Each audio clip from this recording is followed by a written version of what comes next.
Bismillahirrahmanirrahim. Assalamualaikum warahmatullahi wabarakatuh. Anak-anak sekalian, pada video pembelajaran pertama kali ini, kita akan membahas mengenai tour itinerary. Lebih jelas lagi mengenai pemahaman teori pembuatan tour itinerary.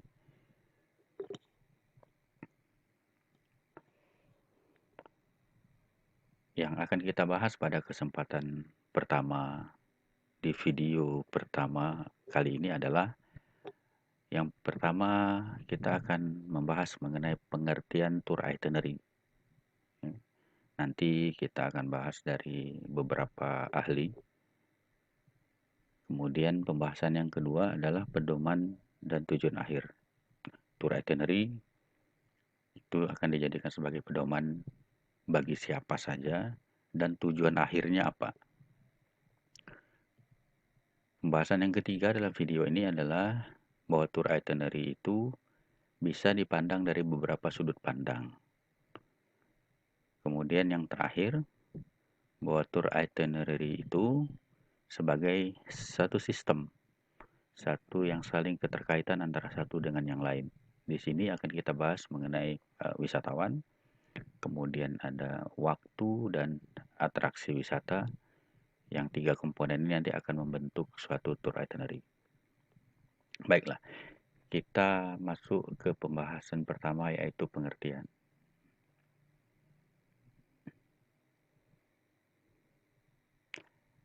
Pengertian tour itinerary dari dua ahli, Bapak mengambil dari dua ahli sesuai dengan buku modul ataupun materi pembelajaran PDF yang sudah Ananda dapatkan.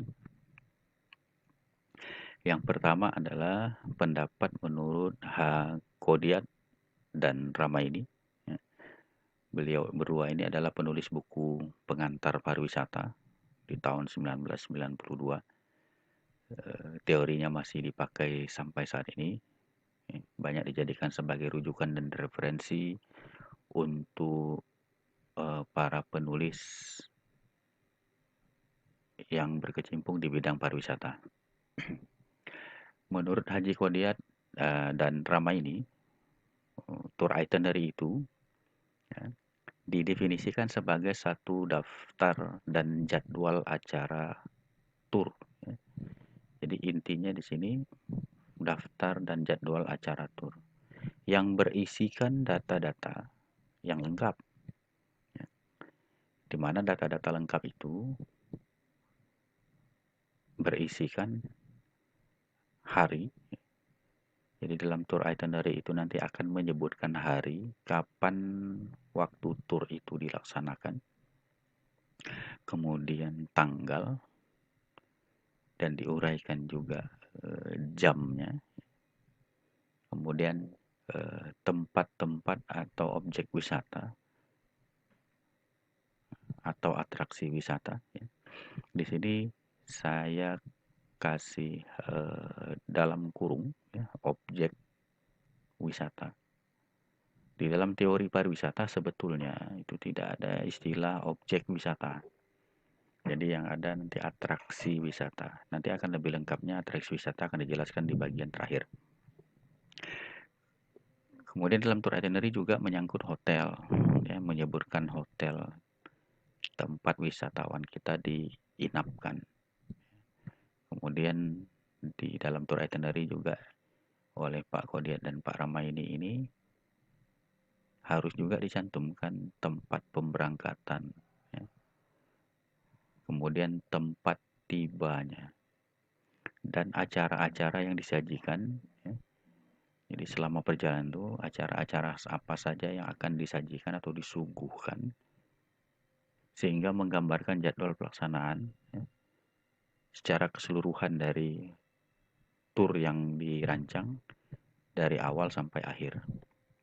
Nah, ini definisi menurut Kodiat dan Ramaini. Jadi beliau menggambarkan cukup komplit Dan ini yang nanti akan kita jadikan guidelines, akan kita jadikan panduan dalam pembuatan tour itinerary. Tapi nanti tentunya tidak semua barangkali akan kita sebutkan dalam pembuatan tour itinerary gitu ya. Ini hanya definisi yang dikemukakan oleh Pak Kodiat ini. Mungkin ada beberapa hal yang nanti di hidden ataupun dijelaskan di tempat yang lain gitu ya, atau di kesempatan yang lain misalnya. Definisi ahli yang kedua adalah dikemukakan oleh Bapak Nuryata tahun 1992. Beliau ini adalah dosen dari Sekolah Tinggi Pariwisata di Bandung yang menulis buku panduan mengenai tour planning, dan ini juga banyak dipakai oleh kita yang berkecimpung di usaha perjalanan wisata. Jadi dijadikan juga sebagai rujukan secara teknis yang akan dipakai oleh kita sebagai tour planner ya, untuk pengetahuan dasar. Menurut Nuryata, tour itinerary itu adalah kumpulan daftar informasi yang berisikan tentang segala sesuatu kegiatan perjalanan. Nah, kalau kita bandingkan dengan definisi yang sebelumnya yang dikemukakan Pak Kodiat dan Pak Rama ini, bahwa Pak Nuryata ini sifatnya mengeneralisir definisinya. Jadi beliau tidak menyebutkan ataupun menuliskan satu persatu apa saja yang ada dalam daftar acara perjalanan atau tour itinerary seperti yang dikemukakan oleh Pak Kodiat tadi. Ya, intisarinya, ini memberikan keleluasaan bagi kita untuk membuat tour itinerary ya, yang tentunya tidak menyalahi kaidah pembuatan tour itinerary itu sendiri. Jadi rujukan pertama Pak Kodiat dan Pak Rama ini menjadi kaidah awal bagi kita karena di sini memuat definisi lengkap apa saja yang ada di dalam tour itinerary itu. Sementara definisi yang kedua oleh Pak Nuryata sifatnya generalisir. Tour itinerary itu didefinisikan sebagai kumpulan daftar informasi. Ya. Semua hal yang dicantumkan oleh Pak Kodiat ini adalah informasi. Ya. Informasi mengenai perjalanan wisata yang akan dilakukan. Nah, itu definisi dua ahli yang kita jadikan sebagai rujukan dalam proses pembelajaran kita. Kemudian slide yang berikutnya, bahwa tour itinerary itu akan dijadikan sebagai pedoman bagi siapa saja, kemudian tujuan akhirnya apa.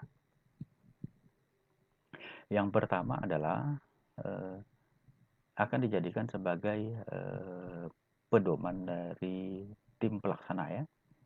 Tim pelaksana ini adalah driver dan tour guide. Tim pelaksana tour itinerary di lapangan, actionnya ya, itu dilakukan oleh driver dan tour guide. Jadi kalau kita balikkan konteksnya bahwa tour itinerary sebagai pedoman, bahwa tour itinerary itu akan dipakai oleh driver sebagai pedoman kerjanya pada saat tour itu dilaksanakan.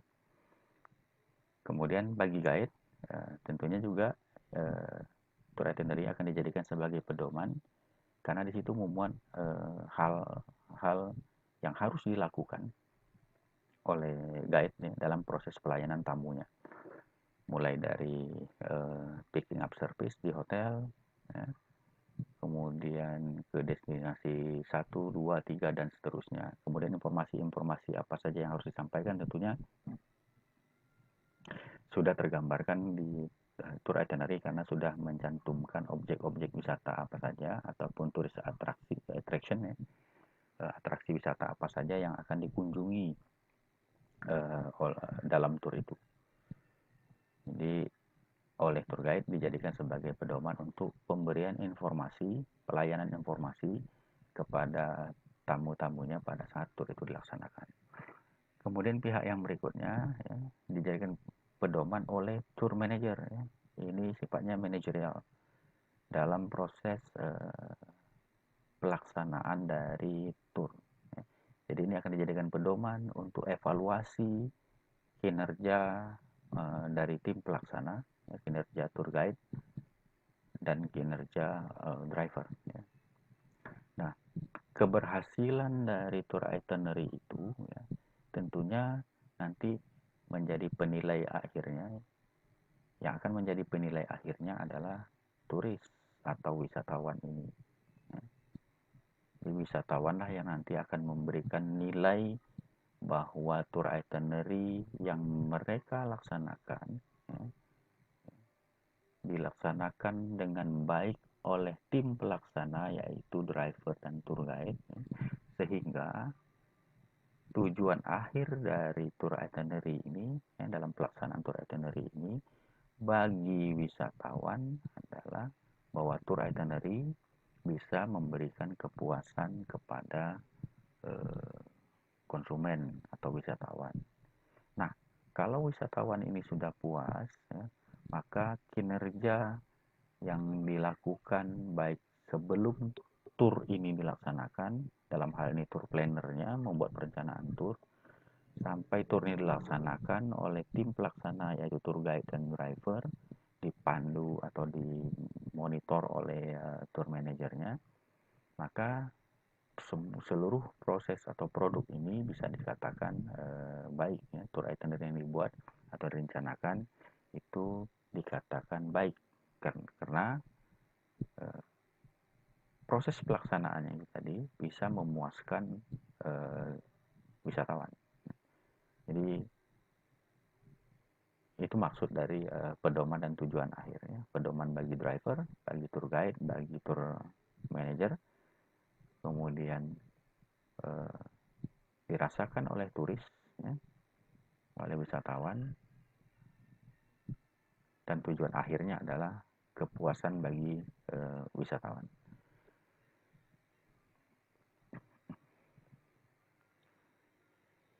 Berikutnya adalah bahwa tour itinerary itu bisa dipandang dari 4 sudut pandang. Ya. Sudut pandang yang pertama adalah tour itinerary itu dikatakan sebagai satu perencanaan. Ya. Bahwa tour itinerary itu ya, yang sudah disusun oleh tour planner dijadikan sebagai rencana perjalanan yang akan dilaksanakan dan juga merupakan rencana kegiatan yang harus diselesaikan oleh suatu perusahaan perjalanan. Jadi sifatnya baru tour itinerary itu merupakan perencanaan. Ya. Kemudian yang kedua, bahwa tour itinerary itu dipandang sebagai kumpulan data. Tadi sesuai dengan definisi yang dikemukakan oleh Kodiat dan Rama ini, bahwa di situ adalah kumpulan data. Ya. Jadi di dalam kumpulan data itu yang bisa dijadikan sebagai pedoman tadi harus menunjukkan tindakan dan urutan langkah pekerjaan dari suatu perjalanan ya, dalam tour itinerary itu. Maka tadi dia bisa dijadikan sebagai pedoman kumpulan data, di mana kumpulan data itu harus menunjukkan tindakan dan urutan langkah pekerjaan dari suatu perjalanan. Kemudian sudut pandang yang ketiga adalah bahwa tour itinerary itu sebagai satu hasil esai. Ya. Hasil esai di mana bisa kita lihat bahwa tour itinerary itu nanti akan digambarkan urutan-urutan perjalanan tadi dan informasi-informasi apa saja yang akan didapatkan oleh wisatawan pada saat tur itu nanti dibeli atau dilaksanakan oleh wisatawan. Ya.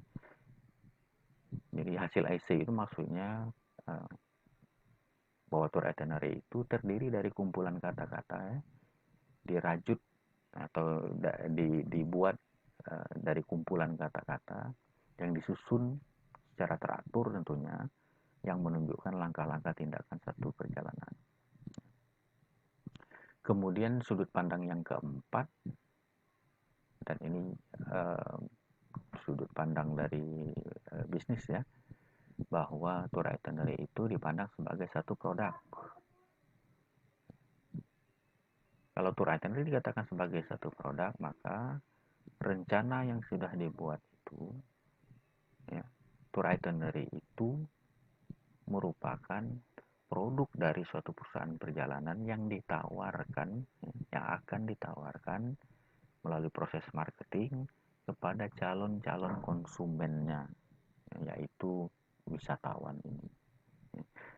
Nah, dikatakan sebagai satu produk, bahwa produk yang kita hasilkan itu sifatnya intangible. Intangible itu bayangan, tidak nyata, tidak nampak.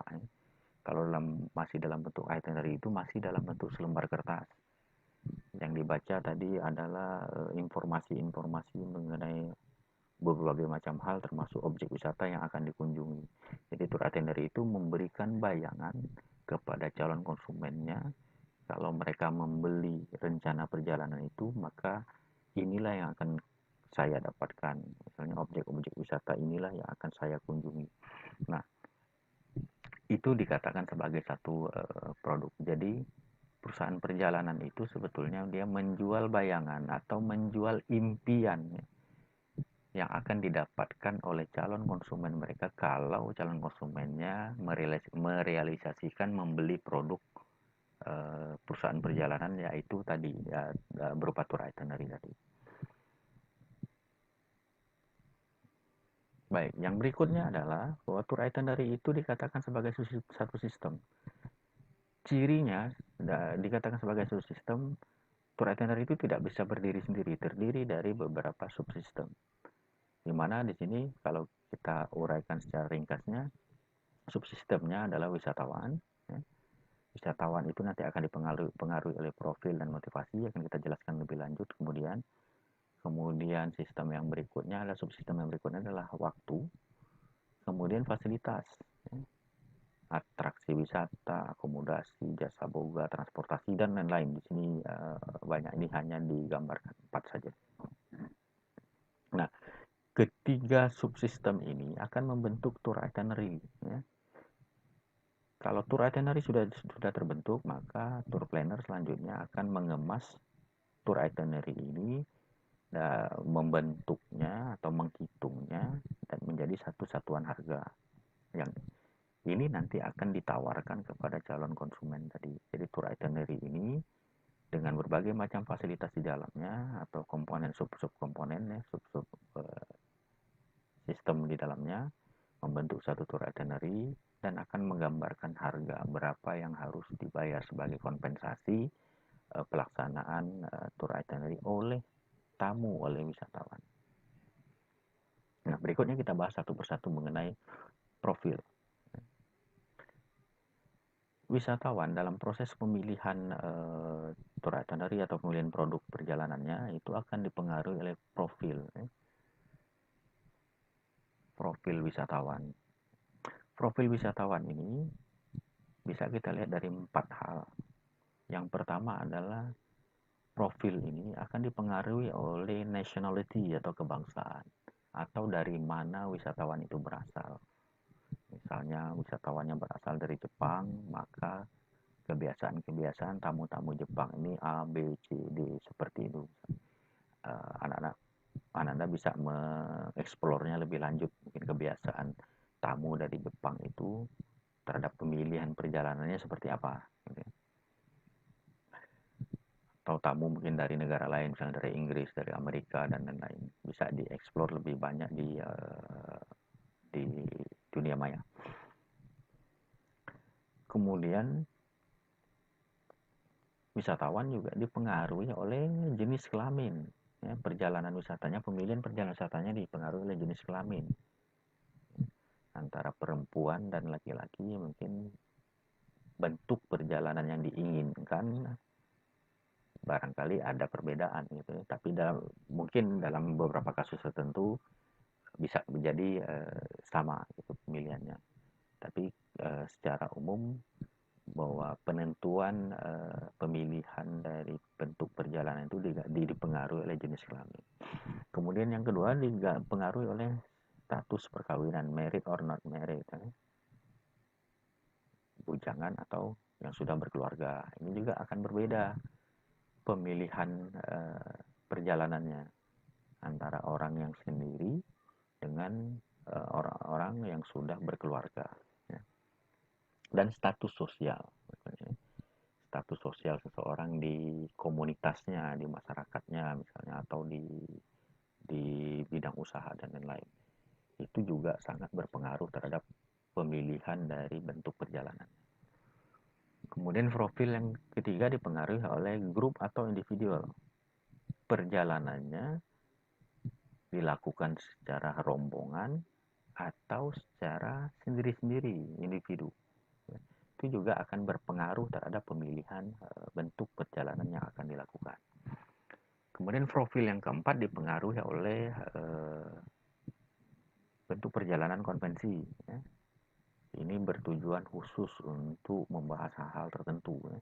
Perjalanannya tentunya akan disesuaikan dengan tujuan dari konvensi itu dilaksanakan. Jadi perjalanan konvensi ini ada pra-konvensi, ada selama konvensi, ada post-convention, ya, ada setelah konvensi.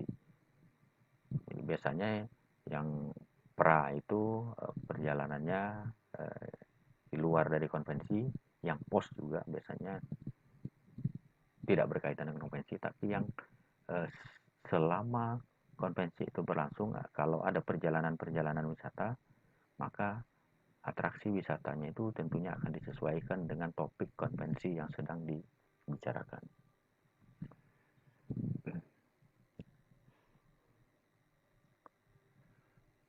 Kemudian yang berikutnya adalah motivasi.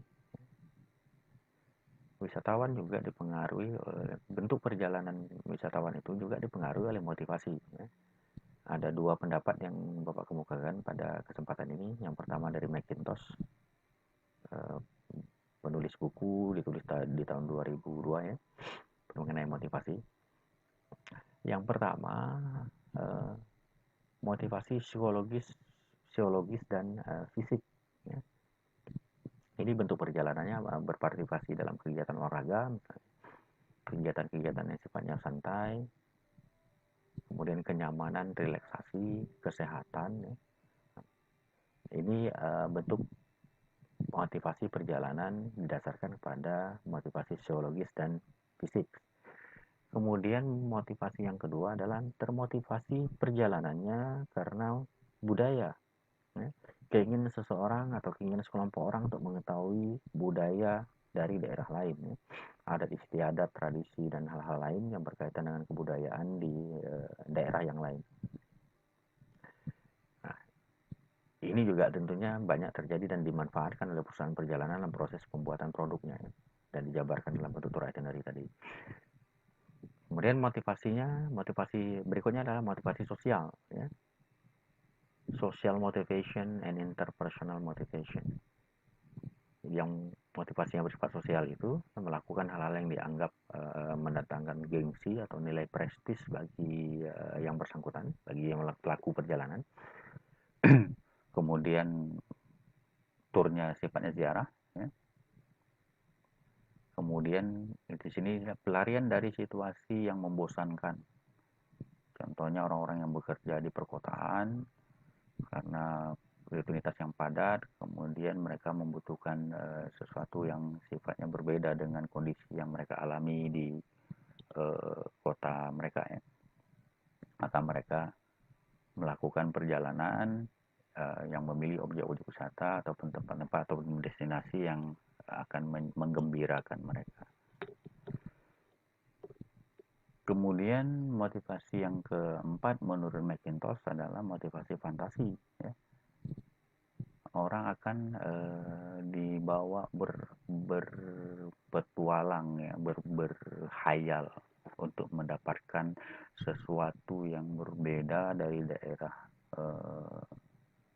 tempat tinggalnya ya, dari rutinitas yang dilakukannya yang sifatnya menjemukan. Dia berfantasi bahwa dengan melakukan perjalanan maka dia akan mendapatkan sesuatu hal yang menyenangkan pikirannya, yang menyenangkan perasaannya, dan yang menyenangkan secara fisik. Nah, ini motivasi fantasi menurut McIntosh. Jadi kita tadi di awal kita juga sudah jelaskan bahwa tour itinerary itu kan sifatnya bayangan. Jadi orang membayangkan sesuatu yang mendapatkan itu sehingga mereka berfantasi wah inilah yang akan kami dapatkan, yang akan saya dapatkan. Makanya Mekitos membagi motivasi itu, salah satunya adalah motivasi fantasi. Kemudian motivasi berikutnya menurut Yoti, Kayoti, menulis buku di tahun 1996, didasarkan kepada 6 hal. Yang pertama adalah kebudayaan dan pendidikan. Orang termotivasi melakukan perjalanan karena kebudayaan dan pendidikan. Ya. Tentunya ingin melihat budaya-budaya di daerah di mana di luar tempat tinggalnya tentunya. Kemudian motivasi untuk mencari hal-hal yang baru, ya, pengetahuan-pengetahuan baru. Karena berkunjung ke daerah baru tentu kita akan mendapat pengetahuan-pengetahuan baru mengenai daerah atau destinasi yang dikunjungi. Kemudian motivasi yang kedua adalah relaksasi, kegembiraan dan adventure. Ini juga kelompok-kelompok orang tertentu menginginkan hal ini. Relaksasi sudah pasti semua orang menginginkan, semua bentuk tur. Kegembiraan, ya, tentu perjalanan itu menggembirakan, harus menggembirakan. Dan adventure ini mungkin dalam kasus tertentu ataupun tur-tur yang sifatnya khusus. Ya. Kemudian motivasi yang ketiga menurut Okayoti adalah kesehatan, ya, olahraga dan rekreasi. Ya.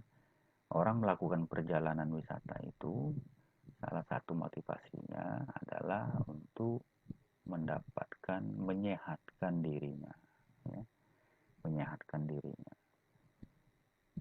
Kemudian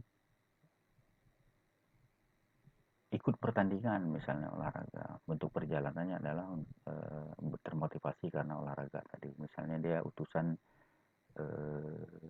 kontingen dari negara tertentu dalam event olahraga tertentu. Nah, di satu sisi yang lain setelah melakukan pertandingan tentu mereka akan melakukan perjalanan wisata tadi. Ya. Kemudian menyembuhkan penyakit tadi di kesehatan, ya. Kemudian melakukan rekreasi dan alasan-alasan untuk liburan dan hal-hal yang lain yang sifatnya rekreatif. Kemudian yang keempat adalah motivasi keluarga, ya. Kemudian negeri asal dan tempat bermukim, mengunjungi sanak famili, ya, bertemu kawan-kawan dan keluarga. Tadi negeri asal, misalnya dia sudah merantau sekian lama di negeri yang di luar negeri sana, kemudian dia balik lagi ke negeri asalnya untuk mengunjungi sanak famili dan rekan-rekan atau keluarga. Kemudian termotivasi perjalanannya karena bisnis, sosial, politik, dan konferensi. Ya. Ikut serta dalam satu kegiatan pertemuan politik atau kegiatan sosial dan konferensi, jadi seperti yang dikatakan oleh McIntosh tadi, ada untuk di profil tadi, ya, profilnya adalah konvensi. Kemudian persaingan hadiah. Nah ini dia, karyawan-karyawan atau pegawai-pegawai dari perusahaan-perusahaan besar biasanya ini memperebutkan hadiah yang dijanjikan oleh perusahaannya, ya, bekerja sedemikian rupa sehingga mendapatkan penilaian menjadi karyawan terbaik, dan hadiahnya adalah perjalanan wisata. Ya. Jadi orang termotivasi untuk melakukan perjalanan itu karena ada iming-iming hadiah dari tempat mereka bekerja, sehingga mereka bekerja dengan baik, mendapatkan penilaian yang terbaik, kemudian mereka mendapat hadiah perjalanan. Ya.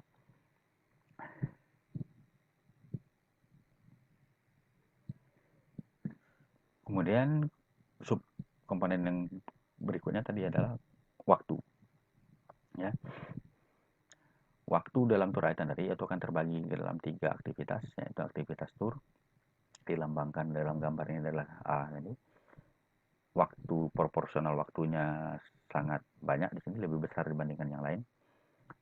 Kemudian yang B ini adalah onboard activities, waktu yang diperlukan untuk mencapai destinasi atau atraksi wisata dari satu tempat ke tempat yang lain. Kemudian yang aktivitas yang ketiga adalah yang dilambangkan dengan C ini adalah rest activity, ya, kegiatan-kegiatan istirahat setelah kunjungan di destinasi, di objek wisata ataupun di atraksi wisata pertama, kedua, ketiga, dan berikutnya misalnya. Ya.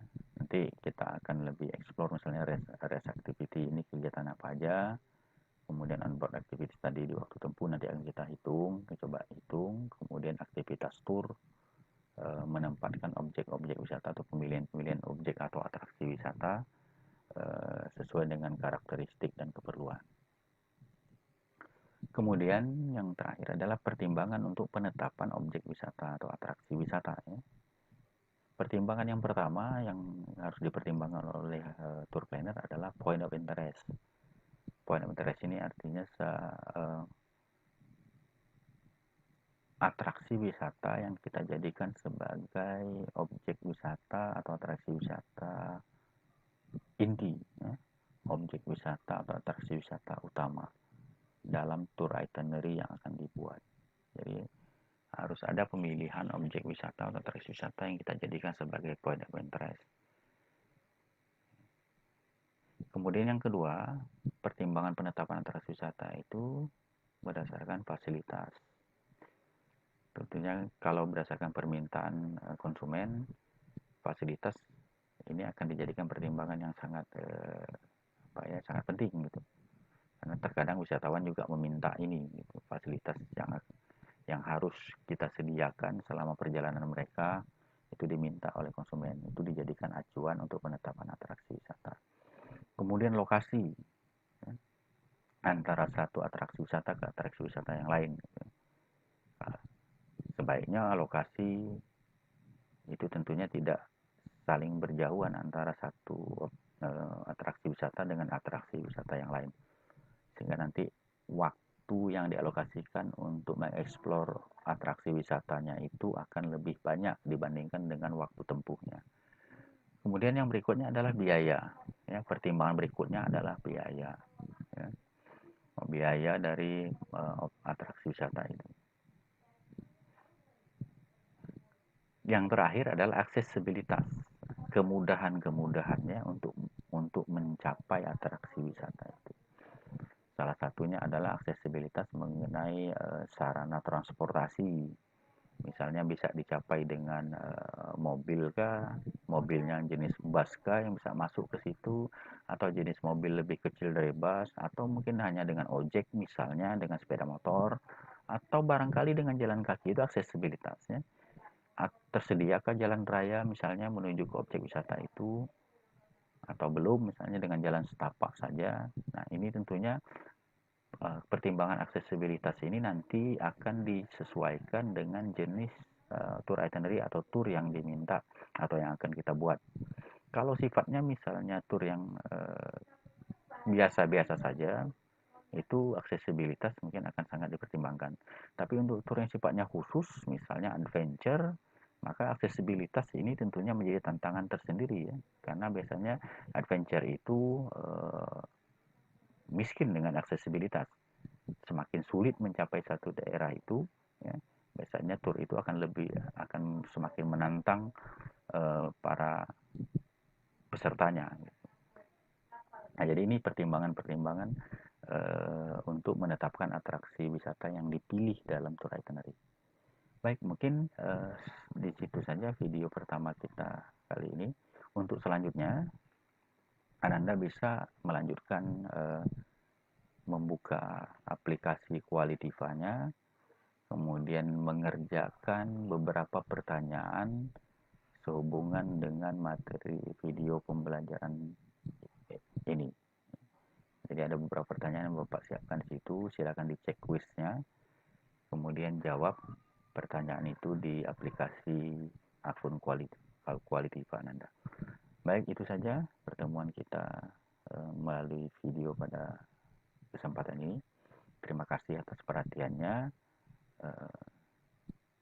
Kalau ada pertanyaan mungkin bisa dilanjutkan melalui WhatsApp, ya, melalui WhatsApp, entah di grup pertanyaannya atau mungkin bisa dijapri ke WA Bapak langsung.